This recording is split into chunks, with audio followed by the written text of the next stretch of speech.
Hi guys, welcome to the Stage Performance Podcast.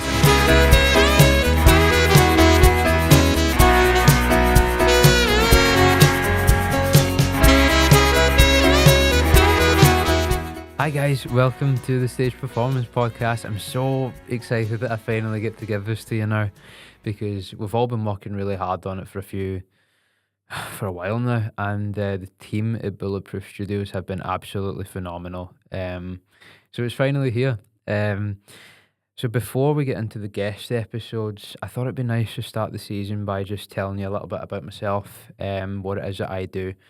And with me today, I've got one of my closest pals, James Munro, and I'm going to give you a little kind of soft origin story about how I started the music, what it is that I did versus what I do, kind of why we're doing the podcast in the first place. And it's just a really fun conversation, so hope you enjoy. I'll let James introduce himself. So a little bit of context, I'm James and I am a musician and performer. And currently also the best friend of Matthew Rudder. Yeah. I'm still waiting for the check, but Yeah. I will confirm. No, I'm kidding. We are very good friends. And I play in wedding bands and do solo gigs. Also similar area to Matthew himself.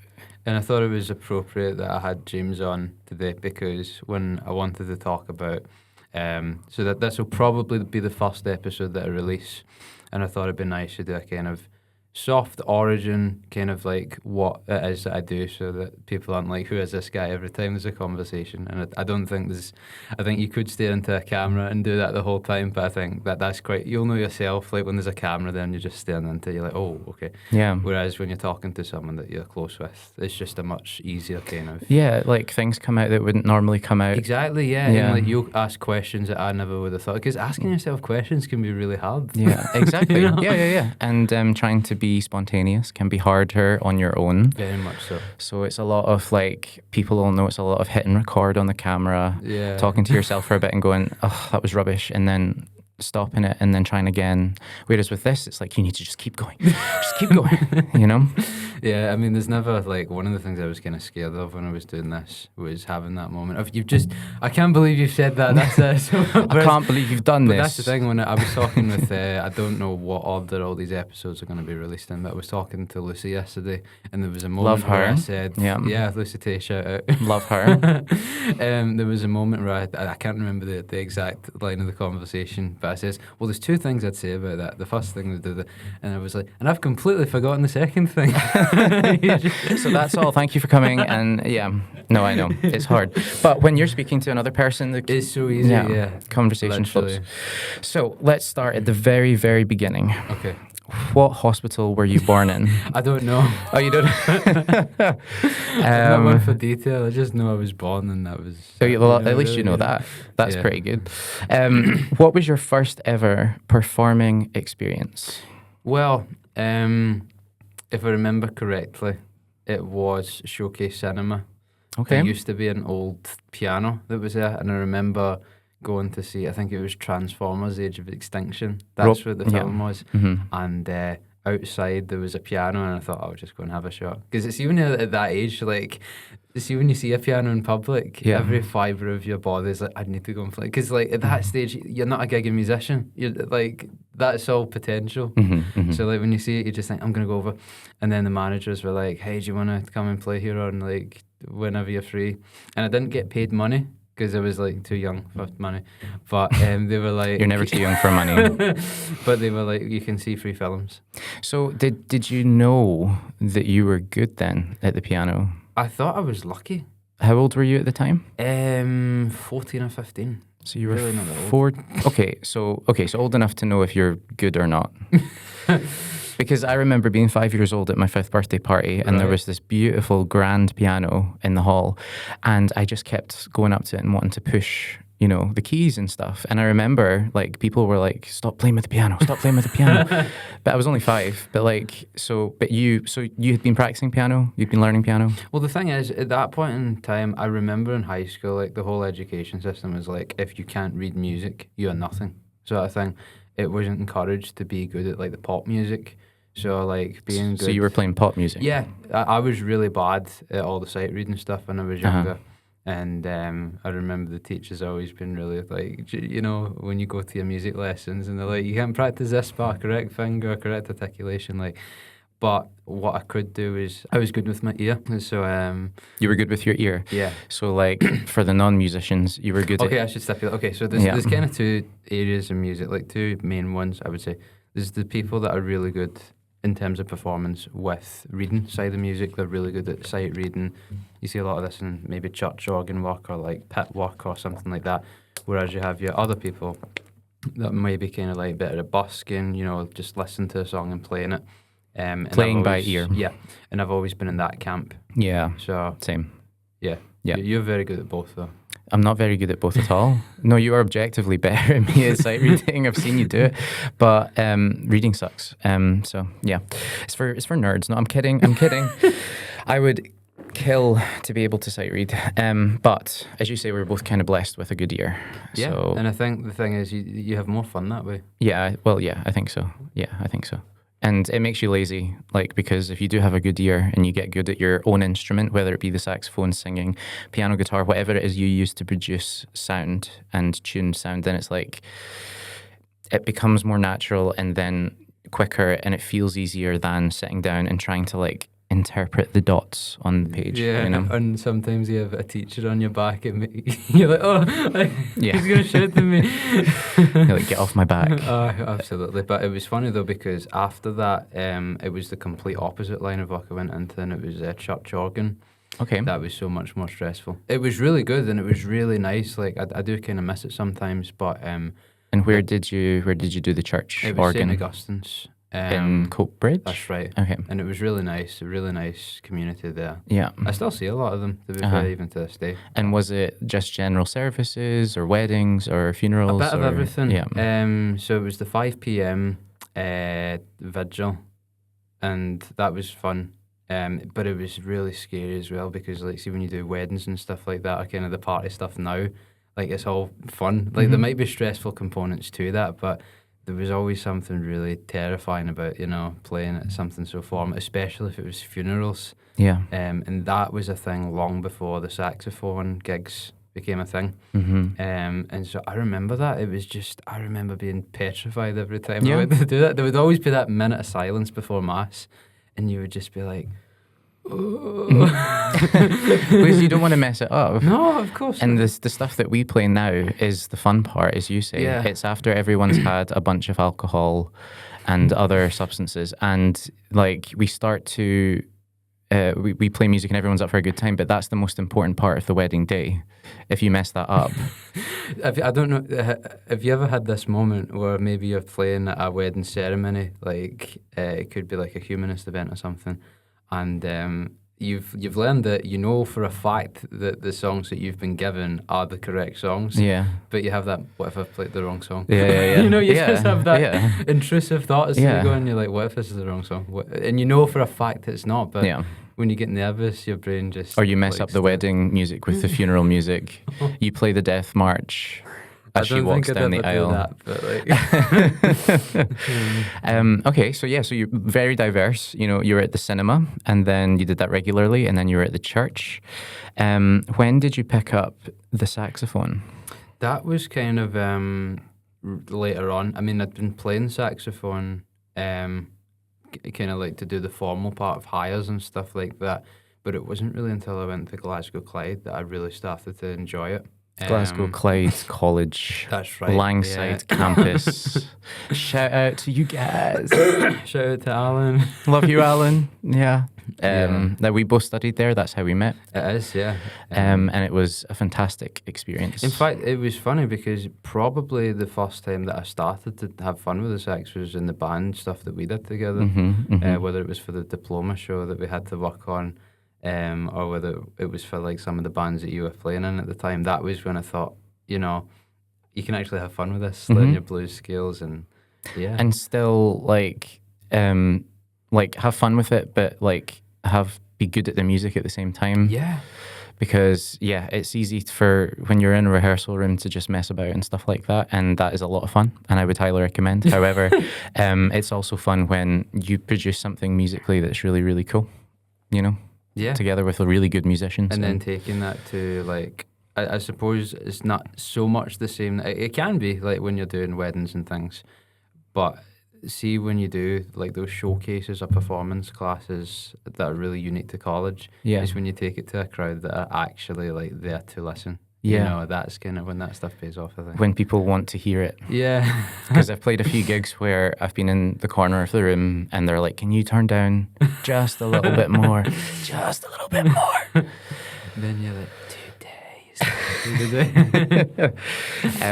yeah, so that was, so how long were you playing saxophone before you went to Glasgow Clay College?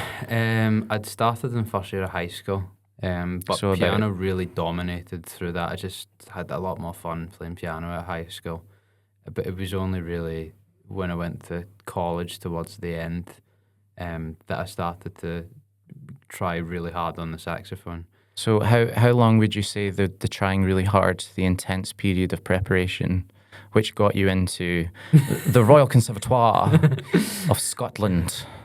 That was probably 6th year of high school. So there was like 3 years where I'd really started to try and push myself on saxophone. But it's hard because like you don't always know what you want. Like see when you're a kid, like you just think, right, you'll know this, I'm really bad at multitasking. See if I try. You are, yeah. If I you try are and terrible. Oh, absolutely. But see if I try and do so many things, I will like not do any of it really well. Okay. So like if you're hyper focusing at that time, it was piano. That's what meant a lot to me at the time. Whereas when it kind of got to section and stuff, when you've kind of got that, I mean, you've never fully learned an instrument, and there's still sort of things that I'll look at piano players now, like yourself, and be like, I wish I could do that kind of thing. Okay. But you get to a stage where you're like, it's as good as I need it to be. You know, yeah, like yeah. for work purposes, Mhm. I don't need to like stress about it anymore. Yeah. So then you can focus on the saxophone and say, I want to get that to that level. So Mm-hmm. I would say I got better at piano first, but I'm better on the saxophone now. Yeah, I agree. I'm kind of the opposite in the sense that I don't like committing to anything. So I try and just do my best at like lots of things, and so then that, as you say, that dilutes the quality of the product. So I call myself a jack of all trades, master of none. But that's not the full phrase. Okay. Oh, is it not? No, the full phrase is jack of all trades, master of none, but certainly better than a master of one. So that you can just change your life perspective now. Oh, my life. Nobody tells you that. My life is so much better now. Oh my god. No, I think it's much better to be a jack, to be honest. I think it has its benefits, but as you say, like there are times where I see you play the saxophone and I'm like, oh my god, like musically. I know that you just play the saxophone, I don't play the saxophone, but like from a musical perspective, the stuff that you can do with the saxophone and with the piano is really, really impressive. Well, I think you've long overtaken me on piano now. Well, now, yeah. I feel because that's all I'm doing. That's all I'm doing. yeah, but that's the thing. I think like it's always going to be one of these things with ability where you'll have periods when you practice a lot in life, and then there'll be periods where you're focusing on other things. Mm-hmm. And I think as you get older, like when you're younger, practice is everything. Mm-hmm. Whereas when you get to this age, life is kind of in the way. So like Mm-hmm. you don't always have like 5 hours a day to practice. Nope. I don't think I ever did that much. If you have, yeah. No, I mean, you got to live life, you know, you got to do other things rather than just practice. It's so weird to think about though, like at those points, you know, like when you did set aside like 4 hours a day purely of instrumental practice, like you're kind of doing a lot of that now because of the nature of your work. Yeah, but yeah. I think the incentive is like you're going to get paid for it. Yeah. Whereas when you're younger, it's just, I'm doing it because I'm doing it. You know? Yeah. I kept the piano up for various periods just because my parents, they never really pushed me or anything, but, you know, it was always just, it was good that I was doing that sort of thing because they knew that it would benefit me in the long term, and guess what? They were right. Yeah, So, absolutely. do you play any other instruments at all? Clarinet, actually. Okay. That was my second instrument in uni. Mm-hmm. I've never publicly advertised it at all. Oh, But like, well, you've heard it here first tonight on the STV News with John Mackay. Yeah, it was. Has anyone ever asked you to play the clarinet for any gigs or anything? We have not. Well, I suppose if you've not told anyone. It's well, that's the thing. Like, I had this idea, which I don't think I'll ever act upon. But I was like, you've heard of Ibiza sax, but have you heard of Coatbridge clarinet? Yeah, but I dare you to make that work. I'll probably try it at one point. But I had an experience when I was playing in the Corsa Club where I tried to do it, and maybe it was just because the mic settings, maybe like with the sax, sometimes there's reverb on it, and that can enhance it. Maybe if you tried reverb with the clarinet, it might work, but it just sounded very classical, trying to be pop. Okay. So I was kind of like, would that work? Would that not? So the sound of the instrument wasn't really suited to the genre of dance. I mean, maybe music. it was just a bad like setup for it. I'm open. Maybe to it was trying just a bad again. idea. Maybe that's the thing. Maybe, Which is maybe why I just publicly didn't advertise it in the first place. But as of tomorrow, you can get 10% off. Clarinet, I'm Coatbridge. Clarinet. I love that. Yeah. Okay, and you also sing. Yeah, that's quite recent actually. And That your was singing has improved a lot in the past year or so, I would say. coming from another singer. That was. Yeah. Remember first telling you, "Hey, I'm gonna sing," and you're like, "What?" I was like, what? Yeah. It was actually purely because at the time I was working on some original music. And you know what it's like when you go to the hassle of getting like session musicians and session singers and stuff like that. So I thought, I'm just going to try and sing it myself. Okay. You know, and I ended up, people were like, maybe you should go for some lessons. And I did. I went to Colin Scougal for that. Shout out to Colin. Love Scougal. him. And yeah, he helped to kind of get that relaxation thing. Yeah. That was a terrible way of wording it, but like The relaxation thing? No, see, what I'm trying to say, see, when you're singing, it's like you try and there's a lot of transferable breathing techniques to saxophone, so I think it helped pick it up faster. But the vocal stamina really caught me off guard because you don't properly feel tired, Yeah. but your voice just gives up on you. You could be Yeah. like, "This is the house call," and you're like, "Where did that come from?" Yeah. It's just a crack, you Yeah. know, and you're like. That happens quite often when you're new to singing. And I'm like, I don't feel tired. Why is my voice doing this? And it just... It's interesting that because you're right, the breathing techniques that you would use for clarinet are probably quite similar to the breathing techniques that you might use for singing. And It's diaphragm. That's the diaphragm. It's all about the diaphragm. It's all about the singing. My singing teacher, I went to Aberdeen University, and my singing teacher there, Kate, amazing, one of the best teachers I've ever had, she would say, don't breathe into your diaphragm, feel it in your nether region, you know, all the way down. Imagine all the way down. Aim for that part of your body. And she was right. It's all about breathing. It's all about relaxation, as you say, and it's something that's kind of difficult to communicate, but if you get a good singing teacher who can... I didn't get it for years, and I think that's Same. probably why, like, see, when I was doing the saxophone stuff, my teacher would always tell me that for years, and I just was like, yeah, cool. Yeah. And but one day it clicked. And going into singing lessons, knowing how to do that, really sped up the process, I think. Oh yeah, 100%. And it would have helped with your vocal stamina, because if you're singing for 1 to 3 hours or whatever, then you need to be able to, you know, good technique. I don't think, you don't really have a... Singing's quite hard, I think, because there's so many different... This might sound really obvious, right? But if you're singing as part of a wedding band, you have to have like quite a powerful voice, I think. Mine is quite soft.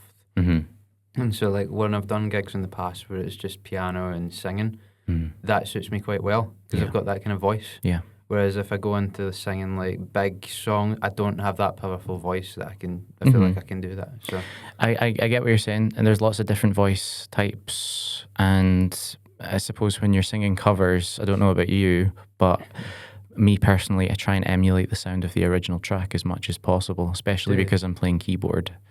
So I'm trying to mimic the sounds, strings, brass, all that good stuff. And then with singing, I kind of try and do the same, and that's not always great because you need to find your own voice and live your true self. I think people would complain either way. Because I know people... No, I mean not with you, right? But like... So give you're up. that bad. I just like... you don't have to drive holes in it. No, I think it's like some people... like you hear this all the time, not even with singers, right? But like, say just a band do a cover of a track. If it's too like the original, I'd be like, oh, there's nothing new there.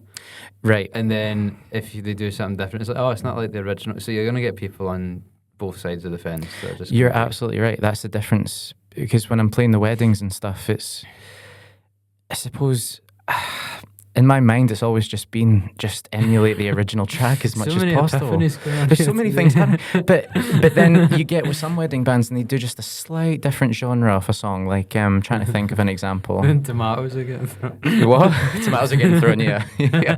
They just start throwing tomatoes if it's not exactly like the thing. But then that's the question, isn't it? It's like if the band is going to copy the music to the T, then why didn't you just put on a streaming service, you know? So, and I've seen bands, wedding bands especially, that do covers and they just change the genre a little bit. Like say, like take a 90s dance track and make it rocky, you know, or something like that. And it sounds amazing and people go, oh, that sounds really cool, you know? Yeah. Where are we going with that? I don't know. Yeah, but I suppose that's the thing. Like as an artist, if you're doing a cover, you're trying to put your own spin on it. Yeah. But as a wedding musician, that's not always the case. But I think it's just interesting that there's a different philosophy for every type of musician. Right. Like every single person. I remembered like when it was classical music, when it was solo rep or the band work, my teacher would always say, you're like a printer. Mm-hmm. You know, it's like that's the computer and that's the printer. Mm-hmm. Something like that. And so they were very kind of like, leave your opinion out of it, just do what's kind of... Where was that? That was at the Conservative. That was at the Conservative, okay. I mean, I get it, and it's like, if you think of an actor, you're kind of doing the same. Like, Mm-hmm. you're trying to either leave your own emotions out of it and just Mm-hmm. kind of take on the persona of the character of the piece. Yeah, So yeah. that's one, and then you get like just jazzers that are like, just have fun, man, you know? No rules. Hey man, I love that chord, man. So where would you say has been your best gig? Like what's been your most enjoyable gig? And it could be saxophone, wedding, could be anything. Any that I've done with you. Oh my God. No, He's lying. No, yeah. Yes. It's difficult to choose one, but I do remember feeling really excited when Ibiza saxophone became a thing, because the whole lockdown had just happened. Yeah.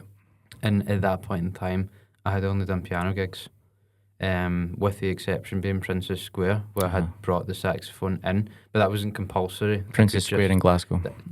Yeah. Yeah. But what happened was, like, that wasn't compulsory. That was more of a kind of, we want you to do piano, but like if you want to do the sax, then do the sax kind of thing. So it was only through the lockdown, and I had been posting videos constantly just to try and like not let your name die, which might sound kind of like vanity. There's a bit of it. Every creative and performing professional during that time was desperately trying to keep them within the consciousness of the public. Well, there's that, right? That's one, and it might sound kind of shallow, but the other one, which I think is more important, is like you just need to keep yourself. You need a project. Right? See, during lockdown, there was nothing to do. You created your own meaning during that time, right? Yeah. Because everything, with the exception of like union work and stuff like that, but when you were creative, there was no outside opportunities. You had to build that yourself. And for me, that was saying, right, I'm going to do X amount of covers, X amount of live streams. And I think that paid off. And by jings, you did it. Well, I don't know if this is the thing that swung it, but like I remember putting all my savings into these promo videos. Yeah. And I think it's not a specific one gig memory. I'm kind of cheating the question a bit, but making all of those and then getting the first couple of messages to say, hey, do you want to come play sax here? Do you want to come play sax here? Like, that was an exciting time. Yeah. And it probably led to me making, I correlated making more videos with more bookings. So I thought I had to make one video for every 10 bookings, but it didn't actually work out that way, because then word of mouth becomes a thing, and if you do a good job there, then. But at that point in time, that was probably the most exciting time. That's awesome. Yeah. Because it has become really successful now. Yeah. I mean, there's a lot more people doing it now. Yeah. And I think that kind of helps, but there's enough work for everyone, so. You wrote an album, hmm a musical album. See, this ties back, because I know where you're going to go, and I'm going to answer the question before you ask it. Like, I remember I announced it, and this goes right back to the start of the year, or just the start of existence, right? Like, me, I'm really bad at multitasking, and I just have to get that out there. Okay, so like, when I'd left uni, nobody really braces you for the void that you feel at No that one, point. yeah. And it's amazing because you have this routine, you have this purpose, and I think I placed a bit of an unhealthy amount of emphasis on I need to get this degree, I need to like a very kind of like career. By the time that I'd finished and you got it, it was like, well done. Now what? You Now know, what? and what I was trying to do when I was like making the album, I was saying I've got a musical coming out, or like even this TV series kind of thing. Mm-hmm. It was all attempts to kind of recapture that sense of purpose, Yeah. which I'd built and probably unhealthily integrated into myself. Mm-hmm. So I remember when I announced that musical, I got the name of it wrong. Mm-hmm. That's how bad, like... Oh, when you made the announcement, you were Yeah, writing a I musical, got the name of you it wrong. called it the wrong name. Yeah, and I think it's one of those ones where it's there, it exists. I will do something with it at one point, but the thing that I've kind of taken at the start of this year is do one thing at a time. Yeah. So at the start of the year, when a lot of those things, I just realised I didn't have the means to do it, or whether the projects kind of shut down. Yeah. I thought, right, I'm going to concentrate on the sax for a while. And then this is kind of that next project, like this podcast, this stage performance podcast. And when that's where I'd like it to be, then I'll start working on that kind of stuff again. Yeah. But yeah. I think there's such an important thing to be said for one thing at a time. So it's like Definitely. I could release it and it would just be awful and I'd get the name of the tracks. I got the release for, what was the name of the song? It was, If I Knew What I Knew to do, The Man I'm Meant to Be. I got the release date of that wrong. Okay. Right, Okay. so that just shows you're trying to take too much. Yeah. And I thought, okay, I just need to wait for a while until I can really comfortably do one thing at a time. So Maybe a little bit more focused to do one thing at a time. But the one thing that I do admire about you is your ability to create your own purpose. Because when you're freelance in any industry, you need to be able to create your own goals, aim towards them, and because otherwise it feels a bit aimless at times. And you follow through every single time, you know? And you don't always win. In fact, I'd say like a lot of the time it doesn't go the way you want it to, but nobody cares about that stuff apart from you. Yeah. That I have so many failures that people will never know about, and I'm happy about that. But we will be exposing them in the next episode of... Yeah, no, we won't do that. Yeah. So what was the podcasting the next goal? It felt like the one that was the most doable. I Right. think, see, when you say, right, I'm writing this TV series or I'm writing this musical or, you know, Yeah. maybe the original music's a bit more doable, but I think like there's something that just seems so difficult about going about that process. There doesn't seem to be a right or wrong way. Yeah. Whereas something like this just, and it kind of ties into why we're doing this whole thing in the first place, is like, for me, it's just the creative outlet again. See, when you're happy with where like I said about the piano, and then you go into the sax, and then that's kind of, it doesn't mean you're going to give up the piano or the saxophone, like you're just happy with where they are. Where they are. It means like, if you don't find that kind of creative outlet again, I just think you get bored and you get miserable, you know, as Yeah. creatives you do. So this, firstly, I think it's to satisfy that kind of creative urge to do something. But it's also just nice to talk to people, you know, and it's Yeah. nice to kind of like be a bit more intimate. Yeah. Because you'll know yourself, like, how many times do you go to a wedding or do you go to a gig and you're in, how we doing, da-da-da, you know, like, what are the songs? And then you leave and it just feels really impersonal. Whereas when you do something like this, you can sit down with, you know, other creative people and just have meaningful conversations. Yeah. And that's not something that I think you get to do very often. So No, it's awesome, and it's an awesome idea and an awesome setup, and very excited to be here. Are you excited for the future in general, do you think? yeah, I think with everything we've kind of spoke about, it's like I'm happy with the kind of outlook on life now. You know, you don't have to do everything at once, and I think me and Lucy were talking about this, but it's the idea that you can have a timeline. It's like, I need to have done this by 25, I need to have done this by 30, and like you can really torture yourself. Yeah. But I think when you say to yourself, right, you know, count your blessings, look at the fun stuff you've done already, you're always going to find something creatively fulfilling if you look hard enough. Yeah. And just enjoy life. You know, that like those things will naturally happen. So it's like moving out or meeting someone or like finding a like dream job or something like that. I mean, we've kind of got that aspect, but like, see, that stuff just naturally happens when it's time to happen. Mm-hmm. Whereas like you don't have to stop being creative for that to happen. And I think that is like, you see that a lot in films. It's like, hey, get a job, man. you know? No, I'm working on my art, man. Yeah, but I think you can have both. You can have both, yeah. You do the kind of formal stuff in life, but like always, even if people don't follow the passions, you can always bring it with you, you know? And you always got to keep the fire burning. Totally, yeah. But on the topic of the future, I did have this future idea for my guests that I'd like to test out on you, and if it's terrible, I'll never do it again. Fantastic. I'm so excited. So this is like a quick fire round of questions. Okay. So like shoot from the hip. Okay. 1, tea or coffee? Coffee. Okay. Because I like coffee. My mouth was saying tea, but I was like, no. Okay, right. 2, cats or dogs? Cats. Really? Yep. I know this is supposed to be quick fire, but like... Bang on cats. That's like, sacrilege. Cats are great. Dogs are man's best friends. Yeah. Are we dogs' best friends? I never thought about that. You know? Okay, you give me something. They get annoyed. Right. 3. Okay, this is quite a weird question, so just tell me if you want me to repeat it. Do you put water on top of the brush first or toothpaste? Water. Okay, I'd say the same. Yeah, that's so true. 4, what's your favourite sport? My favourite sport? I like badminton if it's any help. Yeah, I mean, I watch tennis when it's on sometimes, but I mean, I'm not a big sports guy. Yeah. Okay, I'll skip it then. Favourite TV series or film?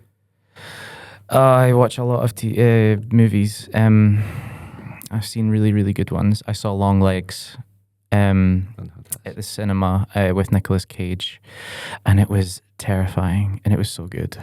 Cool. So I'd recommend that. 18 plus, I think. First band or singer you liked? Okay, right, we'll skip it then. Steps. It was Steps. Like, yes, everyone knows this, but yeah, it's Steps. I love Steps so much. Even people that don't know you as a person, like, we all know they James just look Munro. at me and they're just like, Steps. He's a Steps fan. He's a Steps guy. Okay, summer or winter? Used to be winter, now it's summer. See, I'm the opposite. After the last couple of Climate days of heat, change. I'm just like, I just cannot bear this, and I want it to be cold. But the winter's got worse as well. I just think if it's cold, you can keep putting layers on. I know, if it's hot, you can't take. You just skin, just like, yeah. Okay. What day would you like to live again? What day would I like to live again? It's funny because this was a quick fire question. It's probably one of the deepest questions. Yeah. It's like, what day? 10. The 10th of October, 2003. Yeah, okay, we'll go with that. Right, question 9. What was your worst holiday? Worst holiday. My family and I went to a campsite when I was 6 years old. Right. And it was a caravan, and we stayed in the caravan, and there was no electricity in the caravan for the first night. It was like November, it was really cold.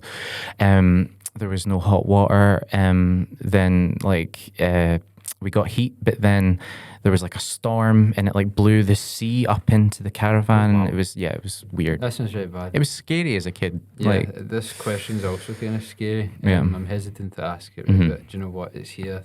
See, we can edit it out. We can edit it out. No, we commit. If you drove an ice cream van, what music would you play? I don't know. Neither did I. Well, there you go. No, I'd play the Thomas the Tank Engine theme on loop. It needs to be like a cartoon theme or something, doesn't it? Like something for that, yeah. kids. Uh-huh. I would probably play, the ice cream van sounds that you get, like the kind of like bell thing, and then I would play like Scottish folk tunes. Well, keep them alive. Yeah. So, do you think that's a good idea for future guests, or would you say patch it? I think it's a good idea, but I think that some of the questions are like a bit you need longer to answer them. Yeah, that's fair. It was my dad that wrote them, so if you like it, it's all thanks to him. If it's terrible, Yeah. it's completely his fault. Shout out Matthew's dad. Shout out Matthew's dad. Yeah. Oh, good. Yeah. Well, thank you so much for interviewing me. It's been really fun.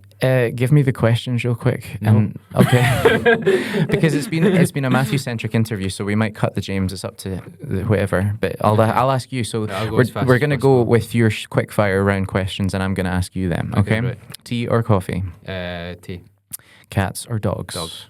Water on the toothbrush first, or toothpaste on the Toothpaste. toothbrush? Oh my god. What is wrong with that? Oh my I goodness. thought everyone else was weird. Like, Favorite sport? badminton. Very nice. Favorite TV series or film? Star Wars: The Clone Wars. The TV series. Yeah. First band or singer or musician that you liked? Linkin Park. Oh yeah, that's a good one. Yeah. Summer or winter? Winter. Very true. Because you can put more layers on if you get cold. What single day in your life would you bring back? Probably the 12th of October, 20. Okay, random date. And what was your worst holiday? I've not been on holiday in years. And if you drove an ice cream van, what music would you play? The Thomas the Tank Engine theme on loop. Love it. Yeah, thank Love it. Well, listen, thanks for having me down you. here. No, it's been a pleasure. Thank you so much. And I hope that you've learned a little bit more about the man behind the Ruddy. The man behind the ruddy. Exactly. Well, thank you guys so much for listening. It's been a pleasure. And can't wait to show you what else we've got this season. Bye.